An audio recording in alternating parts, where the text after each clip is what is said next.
Watch this! Okay, it's time for the triceps. Now the triceps are the muscles in the back of the arms. There's 3 heads, triceps. And basically they perform the karate chop type motion, out like this and back behind you. Now these muscles you've already used throughout the course of the push routine, the 6 exercises for push muscles, not including the upper abs, but like the chest press, the push-ups, the overhead press, anything that pushes your hands away from your body uses the tricep. It extends away from the body. But what we like to do at the end of the push routine is do an isolation motion, something like this, where you only work the triceps. There's really no chest, no shoulders, no other muscle stabilizers come into play.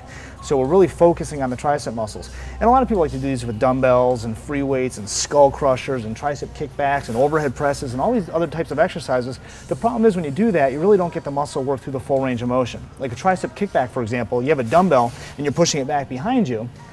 It's basically only working the tricep muscle when you're fully extended. When your arm's bent, you don't really have much resistance. So when you're in that flex position, you're not working the tricep anymore. It's just kind of hanging and playing against gravity. So, and the same thing with overhead presses. If you use a dumbbell and press over the head, you have a lot of resistance when your arm's bent, but nothing when you're fully extended and locked out. So you could do both those exercises and get the full strength curve, but it's really not the best bang for your buck. It's not the most time efficient way of working those muscle groups. Also, if you're doing tricep kickbacks or one-hand overhead tricep extensions, you have to do one side, then the other side. So you're not walking around like you should have had a V8. You want to stay symmetrical. And that takes twice as long. So I'd rather use a machine that gets the muscles through the full range of motion. You have resistance when you're extended. You have resistance when your elbow is flexed. And you can work both arms at the same time. Hence the Nautilus Tricep Extension, one of my favorite exercises of all time. Time efficient and results oriented. This machine is selectorized. You can adjust with the pin. You don't have to plate load it with dumbbells or free weights. And this also has a seat adjustment and a back adjustment. And what these two things do is basically you're trying to lock yourself in place with your elbow, your axis of rotation lined up with the axis of rotation of the cam here. So you basically look for the movement arm of the machine if it doesn't have a nice fancy red dot here, and you're trying to line up the axis of rotation of the body with the axis of rotation of the machine. Okay, so if you don't have a dot, you can look for it just by dismantling it, take off the shields and look around. Ask somebody who works there. But in this case, you want to slide in place, line up the elbow with that axis, and also adjust your seat height so that the upper arm bone, the humerus bone, is fairly comfortable on the pad here. You don't want to be too low where the top of the pad's digging into the back of the arm. You want to have some comfort when you're doing this. And this is a pretty good seat height for me. As you can see, if I'm down like this, my elbow's up in the air, it's digging in right in the back of the triceps. So you want to be in a position that's fairly comfortable when you're doing this. And then you can mark down the seat height and write it down and use the same seat height each time from that point on. Now when I'm doing this, if I have enough weight on here, if I'm pushing like this, basically my body's pushing back in the opposite direction, equal and opposite direction from the force I'm pushing against.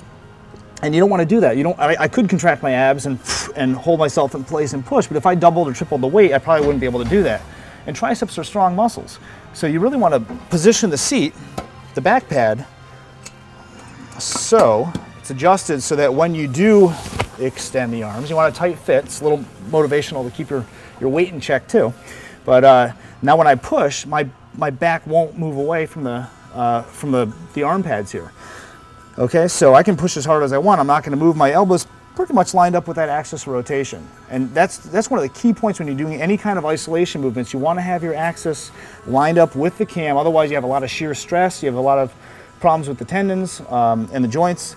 So that's one of the key points whenever you're doing any kind of single joint movement, to really make sure you're lined up correctly with the machine.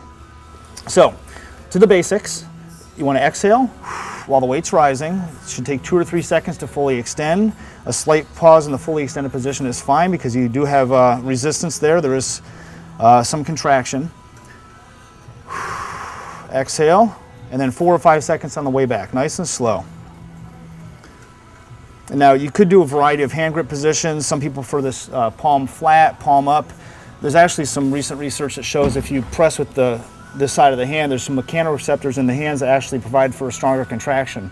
And you can do this one arm at a time if I wanted to. If I really wanted to isolate or get a negative type exercise, I could push with both hands, take one hand off and slowly lower it. There's a lot of variety, but if you're looking for just one set, both hands at the same time, full range of motion, do one set, do 2 if you'd like, but basically go to the point where you can't move and then you're done. On to abs.